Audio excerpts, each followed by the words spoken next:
আরেকটা বড় অস্ত্র বলে দিচ্ছি, নামাজের সেজদায় যখন আপনার মাথা আপনার সবচেয়ে উঁচু জায়গাটা সবচেয়ে নিচু জায়গায় লাগিয়েছেন, আল্লাহর সামনে নত করেছেন, এই সেজদায় তাসবিহ পাঠ করেন সুবহানা রাব্বিয়াল আ'লা, অথবা সুবহানাকা আল্লাহুম্মা রাব্বানা ওয়া বিহামদিকা আল্লাহুম্মা ইগফিরলি, অথবা সুবহুন কুদ্দুসুন রব্বুল মালাইকাতি ওয়ার রূহ পাঠ করেন।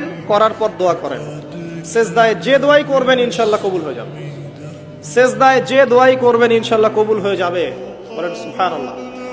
নবী সাল্লাল্লাহু আলাইহি ওয়াসাল্লাম বলেছেন, বান্দা সেজদায় আল্লাহর যতটা কাছে থাকে অন্য কোনো সময় এত কাছে যেতে পারবে না।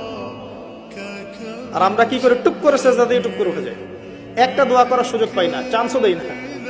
সেজদায় দোয়া কবুল হয়, প্রত্যেকটা সেজদায় একটা করে দোয়া করেন না, একটা করে দোয়া করেন।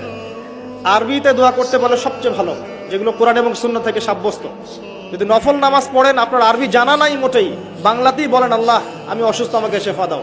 আল্লাহ আমার ছেলেটাকে হেদায়েত দাও। আল্লাহ আমার রিজিক প্রশস্ত করে দাও। আল্লাহ আমাকে হালাল রিজিকের ব্যবস্থা করে দাও। আল্লাহ আমাকে মাফ করে দাও। বলা যায় না?